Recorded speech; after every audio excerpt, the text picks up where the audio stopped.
enterprise relevant for farm produce value chain. The activities of these startups will include inter alia, support for FPOs, machinery for farmers on rental basis at farm level, and technology including IT-based support. The implementation of the Ken-Betwa link project at an estimated cost of 44,605 crores will be taken up. This is aimed at providing irrigation benefits to 9.0 lakh hectare of farmers' lands, drinking water supply to 62 lakh people, 103 megawatt of hydro, 27 megawatt of solar power, allocations of 4,300 crores of rupees in the RE 21-22 and 1,400 crores of rupees in 22-23 have been made for this project. Honorable Speaker, sir, draft DPRs for 5 river links, namely Daman-Ganga Pinjal, Par-Tapi Nirmala, Godavari Krishna, Krishna Pennar, and Pennar Kaveri have been finalized. Once a consensus is reached among the beneficiary states, the Centre will provide support for their implementation. For farmers to adopt suitable varieties of fruits and vegetables and to use appropriate production and harvesting techniques, our government will provide a comprehensive package with participation of state governments. MSMEs, Udyam, eShram, NCS, and ASEEM portals will be interlinked. Their scope will be widened. They will now perform as portals with live organic databases, providing G2C, B2C, and B2B services. These services will relate to credit facilitation, skilling, and recruitment with an aim to further formalize the economy and enhance entrepreneurial opportunities for all. Emergency Credit Line Guarantee Scheme has provided the much-needed additional credit to more than 130 lakh MSMEs. This has helped them mitigate the adverse impact of the pandemic. The hospitality and related services, especially those by micro and small enterprises, are yet to regain their pre-pandemic level of business. Considering these aspects, the ECLGS will be extended up to March 2023, and its guarantee cover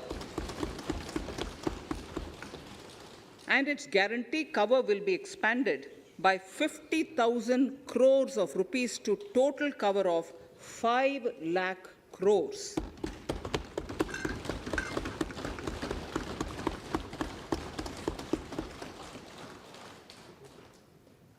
With the additional amount being earmarked exclusively for the hospitality and related sectors.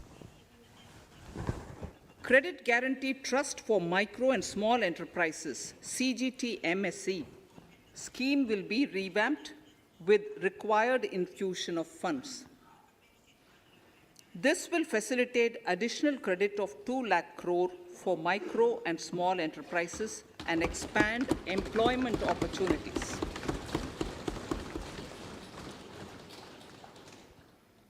Raising and accelerating MSME performance RAMP program with outlay of 6,000 crore over 5 years will be rolled out. This will help MSME sector become more resilient, competitive, and efficient.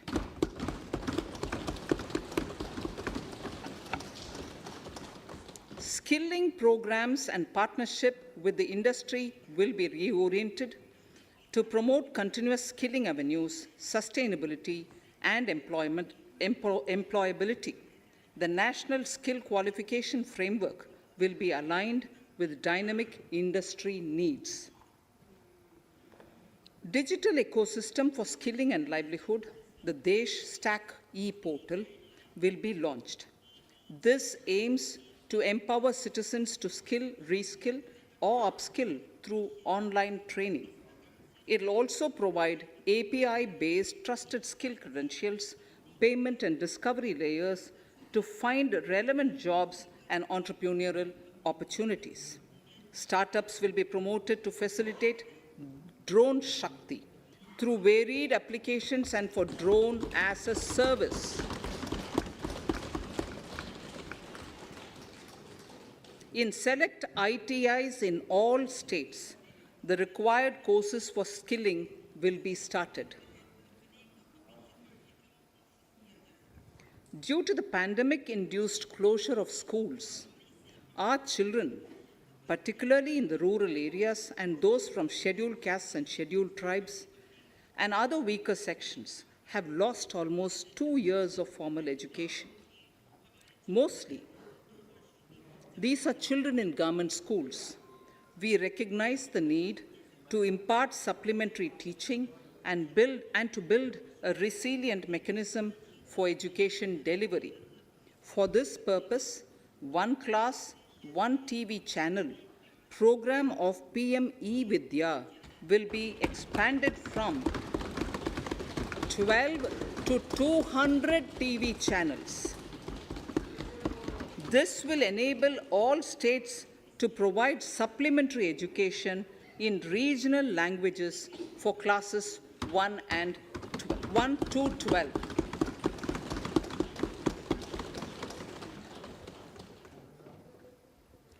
High-quality e-content in all spoken languages will be developed for delivery via internet, mobile phones, TV, and through radio and through digital teachers. A competitive mechanism for development of quality e-content by the teachers will be set up to empower and equip them with digital tools of teaching and facilitate better learning outcomes. A digital university will be established to provide access to students across the country for world-class quality universal education with personalized learning experience at their doorsteps. This will be made available in different Indian languages and ICT formats. The university will be built on a networked hub and spoke model, with the hub building cutting-edge ICT expertise. The best public universities and institutions in the country will collaborate as a network of hub and spoke. An open platform for the national digital health ecosystem will be rolled out. It will consist of digital registries of health providers and health facilities, unique health identity, consent framework, and universal access to health facilities. The pandemic has accentuated mental health problems in people of all ages. To better the access to quality mental health counseling and care services, a national tele-mental health program will be launched. This will include a network of 23 tele-mental health centers of excellence, with NIMHANS being the nodal center, and International Institute of Information Technology, Bangalore, IIIT Bangalore, providing technology support. Recognizing the importance of Nari Shakti as the harbinger of our bright future and for women-led development, during the Amritkal, our government has comprehensively revamped the schemes of the Ministry of Women and Child Development. Accordingly, 3 schemes, namely Mission Shakti, Mission Vatsalya, Saksham Anganwadi, and Poshan 2.0 were launched recently to provide integrated benefits to women and children.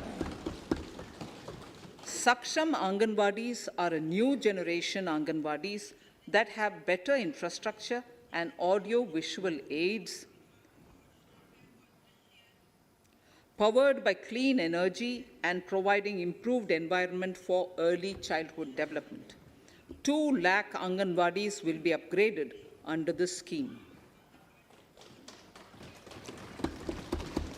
Current coverage of Har Ghar Nal Se Jal is 8.7 crores. Of this, 5.5 crore households were provided tap water in last 2 years itself.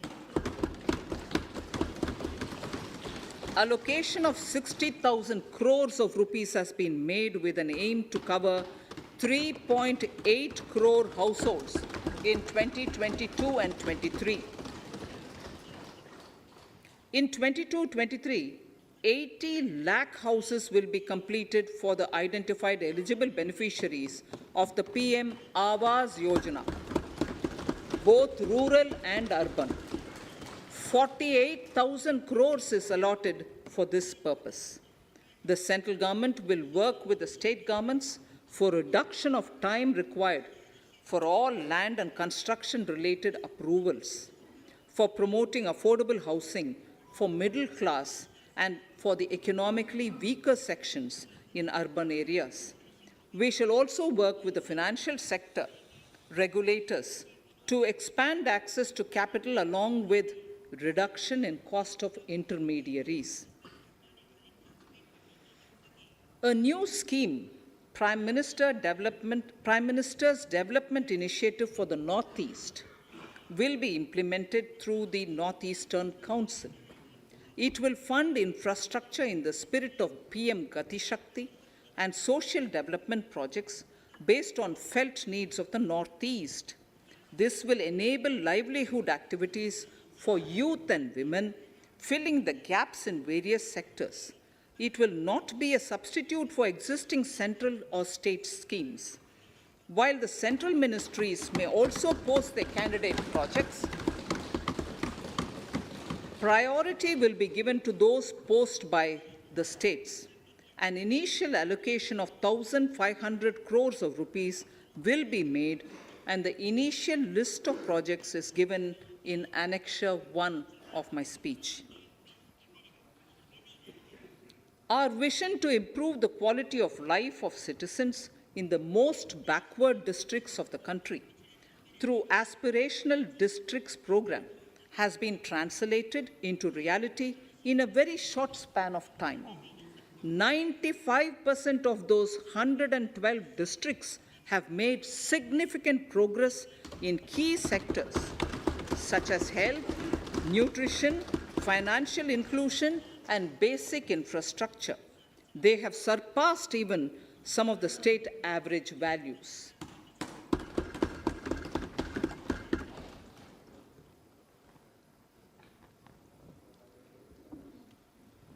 However, in those districts, some blocks continue to lag. In 22-23, the program will focus on such blocks in those districts. Border villages with sparse population, limited connectivity, and infrastructure often get left out from the development gains. Such villages on the northern border will be covered under a new Vibrant Villages program. The activities will include construction of village infrastructure, housing, tourist centers, road connectivity, provisioning of decentralized renewable energy, direct-to-home access for Doordarshan and educational channels, and support for their livelihood generation. Additional funding for these activities will be provided. Existing schemes will be converged. We will define their outcomes and monitor them on a constant basis. In 2022, 100% of 1.5 lakh post offices will come on the core banking system, enabling financial inclusion and access to ATMs, and also provide online transfer of funds between post office accounts and bank accounts. This will be helpful, especially for farmers and senior citizens in rural areas, enabling interoperability, and financial inclusion. Honorable Speaker, sir, in recent years, digital banking, digital payments, and fintech innovations have grown at a rapid pace in the country. Government is continuously encouraging these sectors to ensure that the benefits of digital banking reach every nook and corner of the country in a consumer-friendly manner. Taking forward this agenda and to mark 75 years of our independence, it is proposed to set up 75 digital banking units in 75 districts of the country by scheduled commercial banks. The financial support for digital payment ecosystem announced in the previous budget will continue in 22-23 as well. This will encourage further adoption of digital payments. There will also be a focus to promote use of payment platforms that are economical and user-friendly. Sir, I move to the next priority. In recent years, over 25,000 compliances were reduced and nearly 1,500 union laws were repealed. This is the result of our government's strong commitment for minimum government and maximum governance. 1,486 union laws were repealed. Our trust in the public and ease of doing business is what is highlighted here, sir. For the Amrit Kal, the next phase of ease of doing business 2.0, and ease of living will be launched. In our endeavor to improve productive efficiency of capital and human resources, we will follow the idea of trust-based governance. The new phase will be guided by an active involvement of the states, digitization of manual processes and interventions, integration of the central and state level systems through IT bridges, a single point access for all citizen-centric services, and standardization and removal of overlapping compliances, crowdsourcing of suggestions and ground-level assessment of the impact with active involvement of citizens and businesses will be encouraged. A single window portal, Parivesh, for all green clearances was launched in 2018. It has been instrumental in reducing the time required for approvals significantly. The scope of this portal will be expanded to provide information to the applicants based on location of units. Information about specific approvals will be provided. It will enable application for all 4 approvals through a single form and tracking of the process through Centralized Processing Center Green, CPC Green. E-passports. The issuance of e-passports using embedded chip and futuristic technology will be rolled out in 22-23 to enhance the convenience for the citizens in their overseas travel. By the time of India at 100, nearly half our population is likely to be living in urban areas. To prepare for this, orderly urban development is of critical importance. This will help realize the country's economic potential, including livelihood opportunities for the demographic dividend. For this, on the one hand, we need to nurture the megacities and their hinterlands to become current centers of economic growth. On the other, we need to facilitate Tier 2 and Tier 3 cities to take on the mantle in the future. This would require us to reimagine our cities into centers of sustainable living with opportunities for all, including women and our youth. For this to happen, urban planning cannot continue with a business-as-usual approach. We plan to steer a paradigm change. A high-level committee of reputed urban planners, urban economists, and institutions will be formed to make recommendations on urban sector policies, capacity building, planning, implementation, and governance. For urban capacity building, support will be provided to the states. Modernization of building bylaws, town planning schemes, transit-oriented development will be implemented.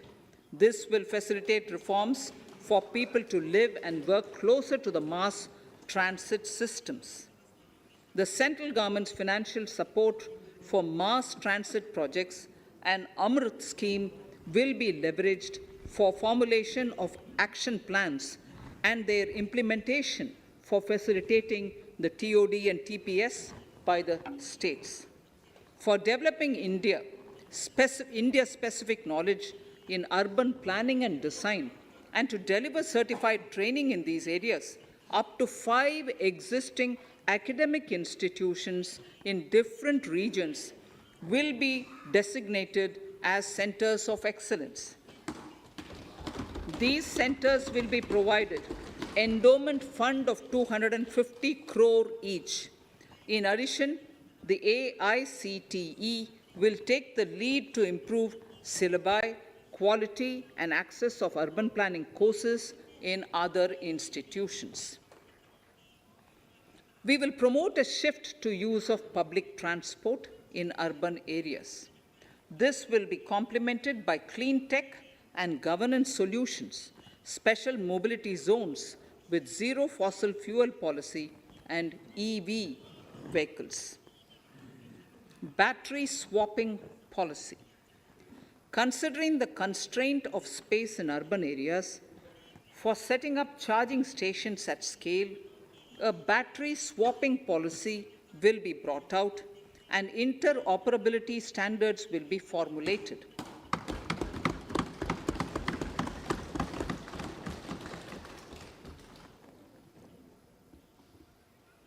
The private sector will be encouraged to develop sustainable and innovative business models for battery or energy as a service. This will improve efficiency in the EV ecosystem. Efficient use of land resources is a strong imperative. States will be encouraged to adopt unique land parcel identification number to facilitate IT-based management of records. The facility for transliteration of land records across any of the Schedule 8 languages will also be rolled out. The adoption of linkage with National Generic Document Registration System, NGDRS, with the One Nation, One Registration software will be promoted as an option for uniform process of registration and anywhere registration of deeds and documents. Necessary amendments in the code IBC will be carried out to enhance the efficiency of the resolution process and facilitate cross-border insolvency resolution. Accelerated corporate exit. Several IT-based systems have been established for accelerated registration of new companies. Now the Center for Processing Accelerated Corporate Exit, CPACE, will process re-engineering, will be established to facilitate and speed up the voluntary winding up of these companies from the currently required 2 years to less than 6 months. Government procurement. Government rules have recently been modernized for the needs of Amritkal. The new rules have benefited from the inputs from various stakeholders. The modernized rules allow use of transparent quality criteria besides cost and evaluation of complex tenders. Provisions have been made for payment of 75% of running bills mandatorily within 10 days and for encouraging settlements of disputes through conciliation. As a further step to enhance transparency and to reduce delays in payments, a completely paperless, end-to-end online e-bill system will be launched for use by all central ministries for their procurements. The system will enable the suppliers and contractors to submit online their digitally signed bills and claims and track their status from anywhere. To reduce indirect cost for suppliers and work contractors, the use of surety bonds as a substitute for bank guarantee will be made acceptable in government procurements. Business such as gold imports may also find this useful. IRDAI, insurance regulator, has given the framework for issue of surety bonds by insurance companies. AVGC Promotion Task Force. The animation, visual effects, gaming, and comic, the AVGC sector, offers immense potential to employ youth. An AVGC Promotion Task Force with all stakeholders will be set up to recommend ways to realize this and build domestic capacity for serving our markets and the global demand. Telecom sector. Telecommunications in general and 5G technology in particular can enable growth and offer job opportunities. Required spectrum auctions will be conducted in 2022 to facilitate rollout of 5G's mobile services within 2022-23 by private telecom providers. A scheme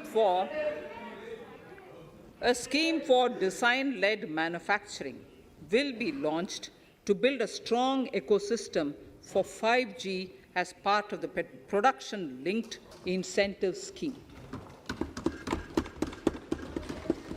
To enable affordable broadband and mobile service proliferation in rural and remote areas, 5% of annual collections under the Universal Service Obligation Fund will be allocated.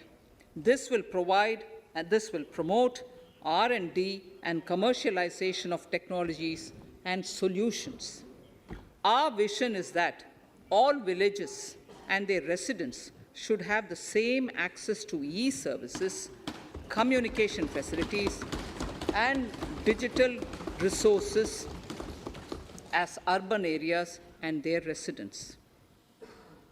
The contracts for laying optical fiber in all villages, including remote areas, will be awarded under the BharatNet project through PPP in 22 and 23. Completion is expected in 2025. Measures will be taken to enable better and more efficient use of the optical fiber. Export promotion.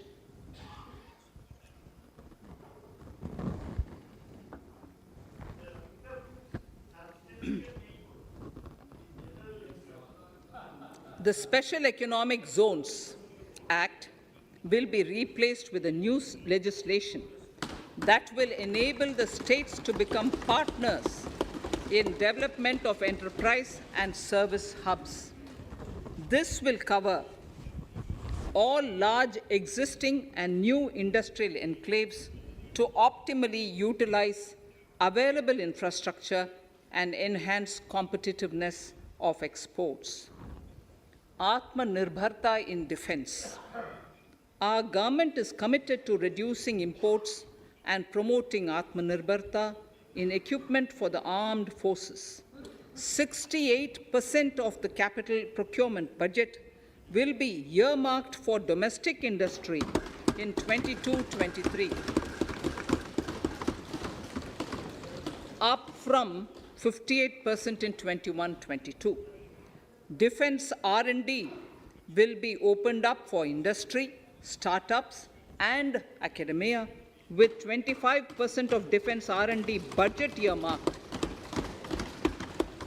Private industry will be encouraged to take up design and development of military platforms and equipment in collaboration with DRDO and other organizations through SPV model.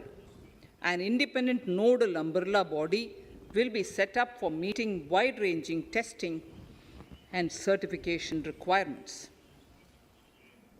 Artificial intelligence, geospatial systems and drones, semiconductor and its ecosystem, space economy, genomics and pharmaceuticals, green energy and clean mobility systems have immense potential to assist sustainable development at scale and modernize the country. They provide employment opportunities for our youth and make Indian industry more efficient and competitive. Supportive policies, light touch regulations, facilitative actions to build domestic capacities and promotion of research and development will guide the government's approach. For R&D in the sunrise opportunities, in addition to efforts of collaboration among academia, industry and public institutions, government contribution will be provided. Energy transition and climate change. The risks of climate change are the strongest negative externalities that affect India and other countries. As Honorable Prime Minister said at the COP26 summit in Glasgow last November, and I quote, "What is needed today is mindful and deliberate utilization instead of mindless, destructive consumption," unquote. The low carbon development strategy, as enunciated in the Panchamrit that he announced is an important reflection of our government's strong commitment towards sustainable development. The strategy opens up huge employment opportunities and will take the country on a sustainable development path. This budget proposes several near-term and long-term actions accordingly. Solar power. To facilitate domestic manufacturing for the ambitious goal of 280 gigawatts of installed solar capacity by 2030, an additional allocation of 19,500 crores for PLI, production-linked incentive, for manufacturing of high-efficiency modules with priority to fully integrate manufacturing units from polysilicon to solar PV modules will be made. Honorable Speaker, sir, the circular economy transition is expected to help in productivity enhancement as well as creating large opportunities for new businesses and jobs. The action plans for 10 sectors such as electronic waste, end-of-life vehicles, used oil waste, toxic and hazardous industrial waste are already ready. The focus will now be on addressing important cross-cutting issues of infrastructure, reverse logistics, technology upgradation, and integration with informal sector. This will be supported by active public policies covering regulations, extended producers' responsibilities, framework, and innovation facilities. 5 to 7% biomass pellets will be co-fired in thermal power plants, resulting in carbon dioxide savings of 38 MMT annually.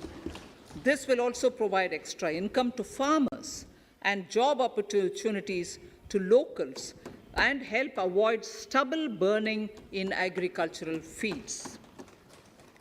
Saving energy is an important aspect of the energy management. Hence, energy efficiency and savings measures will be promoted. This will be done in large commercial buildings through the energy service company business model.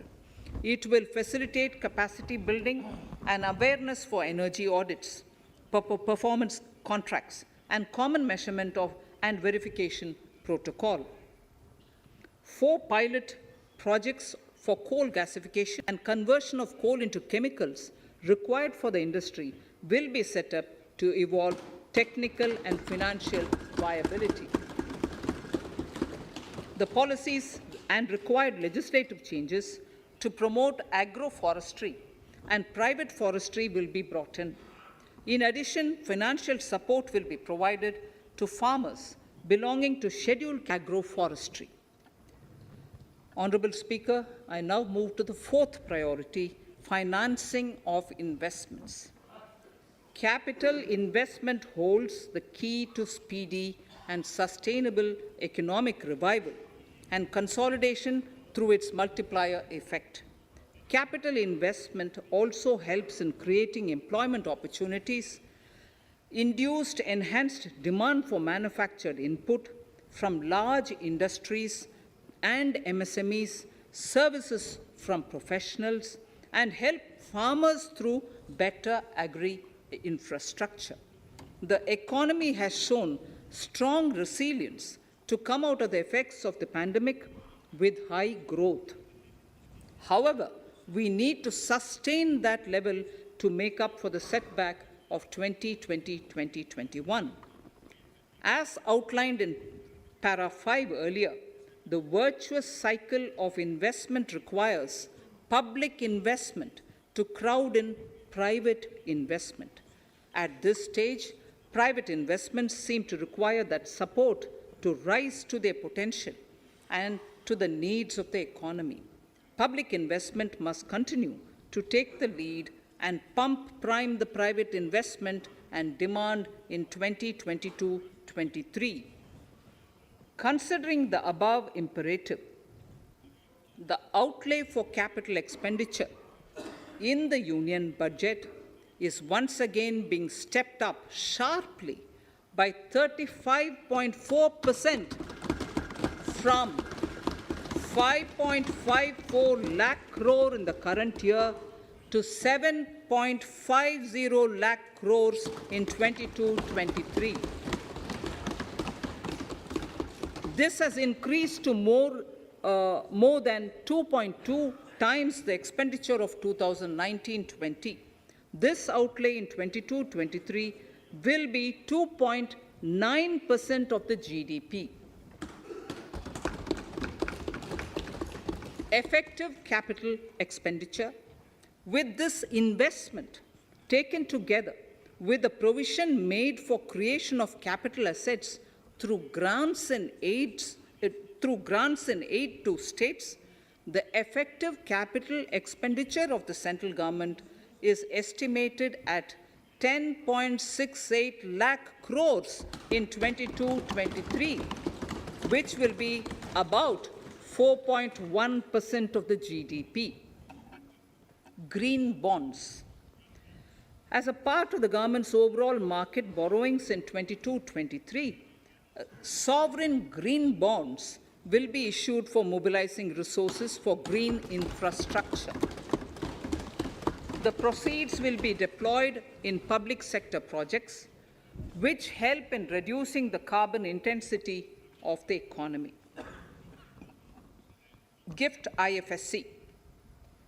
World-class foreign universities and institutions will be allowed in the GIFT city to offer courses in the financial management, fintech, science, technology, engineering, and mathematics, free from domestic regulations, except those by the IFSCA, to facilitate availability of high-end human resources for financial services and technology. An international arbitration center will be set up in the GIFT city for timely settlement of disputes under international jurisprudence. Services for global capital, for sustainable and climate finance in the country will be facilitated in the GIFT city. Infrastructure status. Data centers and energy storage systems including dense charging infrastructure and grid-scale battery systems, will be included in the harmonized list of infrastructure. This will facilitate credit availability for digital infrastructure and clean energy storage. Venture capital and private equity invested more than 5.5 lakh crores last year, facilitating one of the largest startup growth system. Scaling up this investment requires a holistic examination of regulatory and other frictions. An expert committee will be set up to examine and suggest appropriate measures. Government-backed funds, NIIF and SIDBI, Fund of Funds, have provided scale capital, creating a multiplier effect. For encouraging important sunrise sectors such as climate action, deep tech, digital economy, pharma, and agri-tech, the government will promote these thematic funds for blended finance, with the government share being limited to 20% and the funds being managed by private fund managers. For financing the infrastructure needs, the stepping up of public investment will need to be complemented by private capital at a significant scale. Measures will be taken to enhance financial viability of projects, including PPP, with technical and knowledge assistance from multilateral agencies. Enhancing financial viability shall also be obtained by adopting global best practices, innovative ways of financing, and balanced risk allocation. Digital rupee.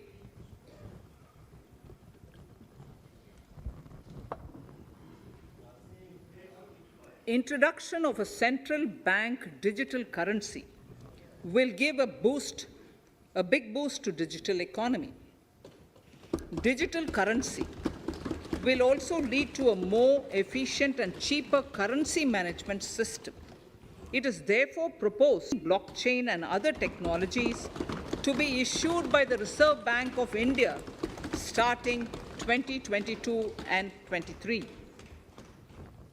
Financial assistance to states for capital investment. Reflecting the true spirit of cooperative federalism, the central government is committed to bolstering the hands of the states in enhancing their capital investment towards creating productive assets and generating remunerative employment. The scheme for financial assistance to states for capital investment has been extremely well received by the states. In deference to the requests received during my meeting with the chief ministers and state finance ministers, the outlay for this scheme is being enhanced from 10,000 crores in the budget estimates to 15,000 crores in the revised estimates for the current year.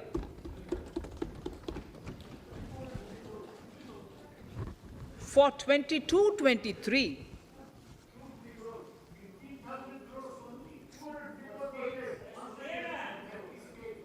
I'll repeat that sentence for the benefit of many of our honorable members. In deference to the requests received during my meeting with chief ministers and state finance ministers, the outlay for this scheme is being enhanced from 10,000 crores in the BE to 15,000 crores, 15,000 crores in the RE of the current year. For 22-23, the allocation is 1 lakh crores to assist the states in catalyzing the overall investments in the economy. Are over and above the normal borrowings allowed to the states. Are over and above the normal borrowings to the states. This allocation will be used for PM Gati Shakti related and other productive capital investments of the states. It will also include components for supplemental funding for priority segments of PM Gram Sadak Yojana, including support for the state share, digitization of the economy, including digital payments and completion of OFC network, and reforms related to building bylaws, town planning schemes, transit-oriented development, and transferable development rights. In 22-23, in accordance with the recommendations of the 15th Finance Commission, the states will be allowed a fiscal deficit of 4% of the GSDP, of which 0.5% will be tied to power sector reforms, for which the conditions have already been communicated in 21-22. Fiscal management. As against a total expenditure of 34.83 lakh crores of rupees projected in the BE 21-22, the revised estimate is 37.70 lakh crores. The revised estimate of capital expenditure is 6.3 lakh crores of rupees. This includes an amount of 51,971 crores towards settlement of outstanding guaranteed liabilities of Air India and its other sundry commitments.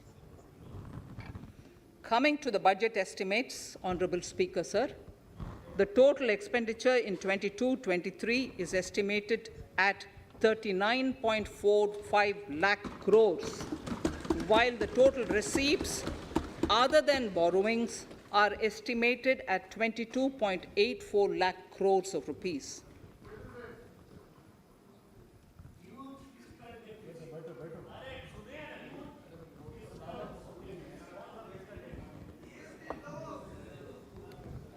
The revised fiscal deficit, Honorable Speaker, in the current year is estimated at 6.9% of the GDP, as against 6.8% projected in the budget estimates. The fiscal deficit is in 22-23 is estimated at 6.4% of the GDP, which is consistent with the broad path of the fiscal consolidation announced by me last year to reach a fiscal deficit level below 4.5% by 25-26. While setting the fiscal deficit level in 22-23, I am conscious of the need to nurture growth through public investment to become stronger and sustainable. I will now move to Part B of my speech.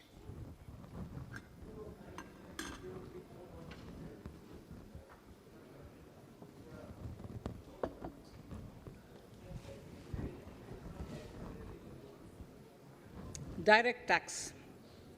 Honorable Speaker, sir, I take this opportunity to thank all the taxpayers of our country who have contributed immensely and strengthened the hands of the government in helping their fellow citizens in this hour of need. So I have brought in a little verse from the Mahabharata. I won't spend more time reading because I would like the speech to get enough time. However, the substance of it is the king must make arrangements for yoga kshema, which is the welfare of the populace, by way of abandoning any laxity and by governing the state in line with dharma, along with collecting taxes which are in consonance with dharma. This is Mahabharata Shanti Parva Adhyaya, Shloka 11 from 72. Drawing wisdom from our ancient texts, we continue on the path to progress. The proposals in this budget, while continuing with our declared policy of stable and predictable tax regime, intend to bring more reforms that will take ahead our vision to establish a trustworthy tax regime. This will further simplify the tax system, promote voluntary compliance by taxpayers, and reduce litigation. Introducing new updated return. India is growing at an accelerated pace, and people are undertaking multiple financial transactions. The Income Tax Department has established a robust framework of reporting of taxpayers' transactions. In this context, some taxpayers may realize that they have committed omissions or mistakes in correctly estimating their income for tax payment. To provide an opportunity to correct such errors, I am proposing a new provision permitting taxpayers to file an updated return on payment of additional tax. This updated return can be filed within 2 years from the end of the relevant assessment year.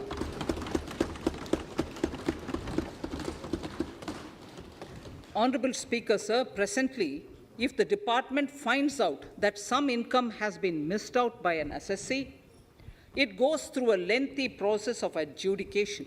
Instead, with this proposal now, there will be a trust repost in the taxpayers that will enable the assessee herself to declare the income that she may have missed out earlier while filing her return. Full details of the proposal are given in the finance bill. It is an affirmative step in the direction of voluntary compliance.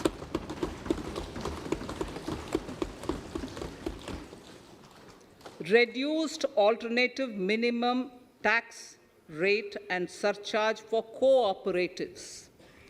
Currently, cooperative societies are required to pay alternate minimum tax at the rate of 18 and 1.5%. However, companies pay the same rate,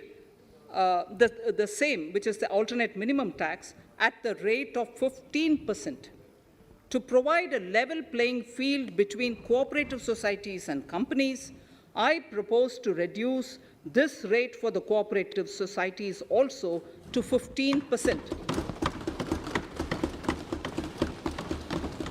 Honorable Speaker, sir, I also propose to reduce the surcharge on cooperative societies from the present 12% to 7% for those having total income of more than 1 crore and up to 10 crores.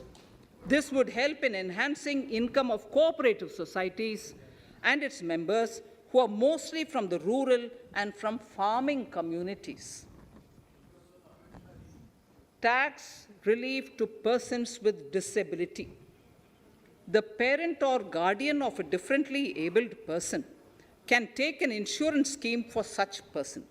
The present law provides for deduction to the parent or guardian only if the lump sum payment or annuity is available to the differently abled person on the death of the subscriber, that is the parent or the guardian.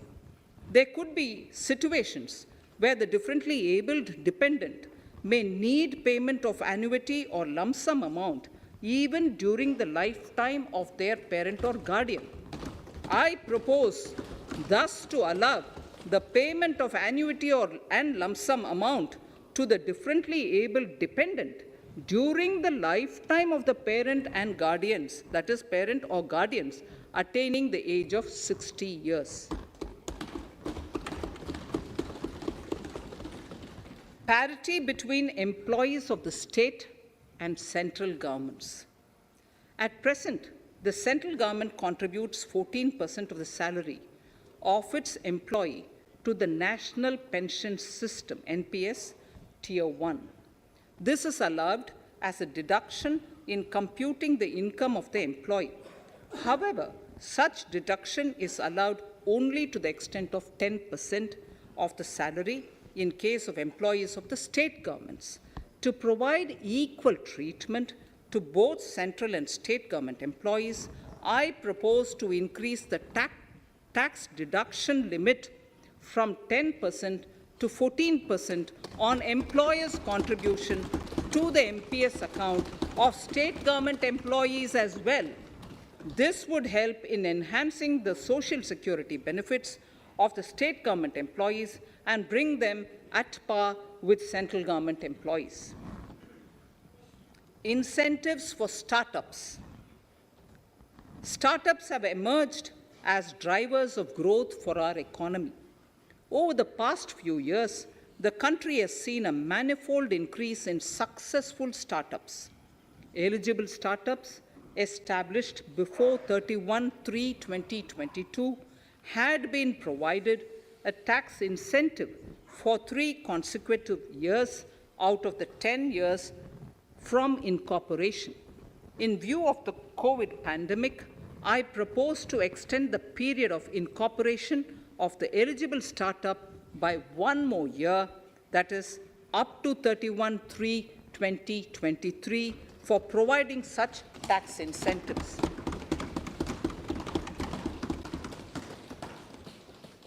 Incentives for newly incorporated manufacturing entities under concessional tax regime. In an effort to establish a global competitive business environment for certain domestic companies, a concessional tax regime of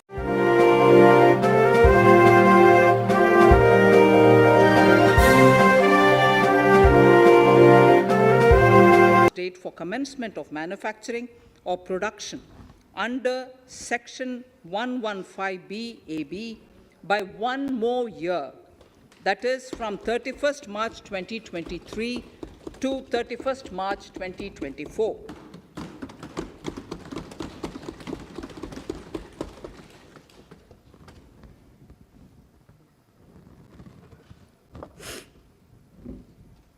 Scheme for taxation of virtual digital assets. There has been a phenomenal increase in transaction in virtual digital assets. The magnitude and frequency of these transactions have made it imperative to provide for a specific tax regime. Accordingly, for the taxation of virtual digital assets, I propose to provide that any income from transfer of any virtual digital asset shall be taxed at the rate of 30%, 30%. No deduction in respect of any expenditure or allowance shall be allowed while computing such income except cost of acquisition. Further, loss from transfer of virtual digital asset cannot be set off against any other income.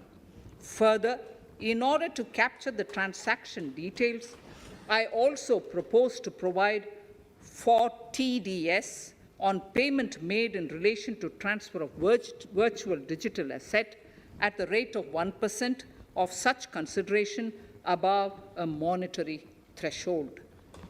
Gift of virtual digital asset is also proposed to be taxed in the hands of the recipient.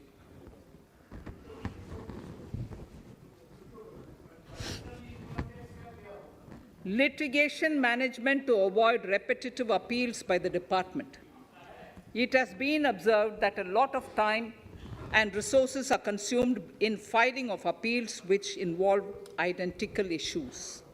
Taking forward our policy of sound litigation management, I propose to provide that if a question of law in the case of an assessee is identical to a question of law which is pending in the appeal before a jurisdictional high court or Supreme Court, in any case, the filing of further appeal in the case of this assessee by the department shall be deferred till such a question of law is decided by the jurisdictional high court or the Supreme Court. This will greatly help in reducing the repeated litigation between taxpayer and the department. Taking forward our efforts to further promote the IFSC, I hereby propose to provide that income of a non-resident from offshore derivative instruments or over-the-counter derivatives issued by an offshore banking unit, income from royalty and interest on account of lease of ship, and income received from portfolio management services in IFSC shall be exempt from tax subject to specified conditions. Rationalization of surcharge. In the globalized business world, there are several work contracts whose terms and conditions mandatorily require formation of a consortium. The members in the consortium are generally companies.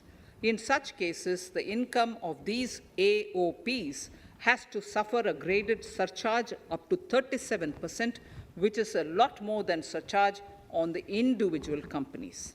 Accordingly, I propose to cap the surcharge of these AOPs at 15%, 15%. Further, the long-term capital gains on listed equity shares, units, etc., are liable to maximum surcharge of 15%, while other long-term capital gains are subjected to a graded surcharge which goes up to 37%. I propose to cap the surcharge on long-term capital gains arising on transfer of any type of assets at 15%.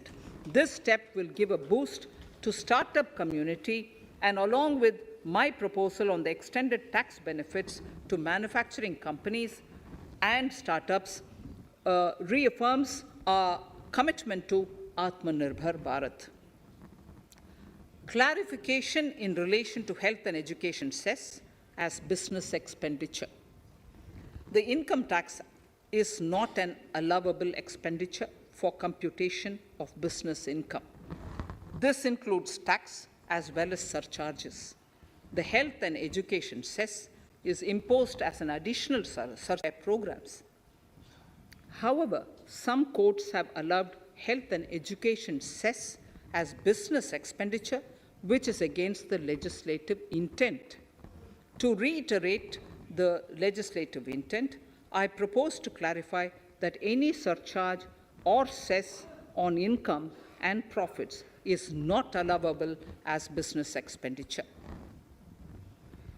Deterrence against tax evasion. Honorable Speaker, sir, presently there is ambiguity regarding set-off of brought forward loss against undisclosed income detected in search operations. It has been observed that in many cases where undisclosed income or suppression of sales, etc., is detected, payment of tax is avoided by setting off of losses. In order to bring certainty and to increase deterrence among tax evaders, I propose to provide that no set-off of any loss shall be allowed against undisclosed income detected during search and survey operations.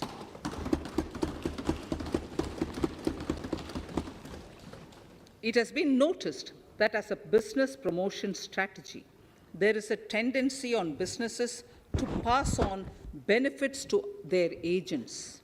Such benefits are taxable in the hands of the agents. In order to track such transactions, I propose to provide for tax deduction by the person giving benefits if the aggregate value of such benefits exceeds 20,000 rupees during the financial year. A few other changes are being made, the details of which are there in the finance bill. Indirect taxes. So remarkable progress in GST.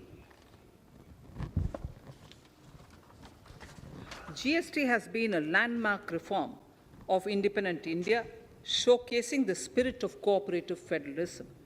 While aspirations were high, there were huge challenges too. These challenges were overcome deftly and painstakingly under the guidance and the oversight of the GST Council. We can now take pride in a fully IT-driven and progressive GST regime that has fulfilled the cherished dream of India as one market, one tax. There are still some challenges remaining, and we aspire to meet them in the coming year. The right balance between facilitation and enforcement has engendered significantly better compliance, and enforcement has engendered better compliance. GST revenues are buoyant despite the pandemic. I would bring in something which I've got to know this morning, not part of my speech, but worth putting in here for the knowledge of the Honorable House. I would like to bring to the notice of this House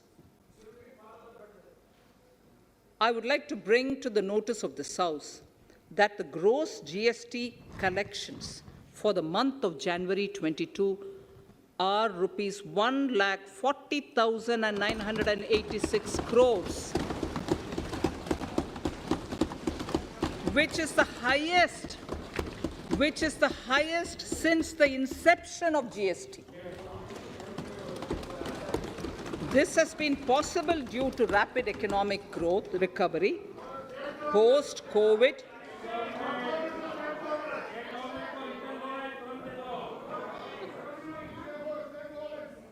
This has been possible due to the rapid economic recovery post-COVID, as well as various policy and administration undertaken by central and state tax administrations. Taxpayers deserve applause for this growth. Not only did they adapt to the changes, but enthusiastically contributed to the cause of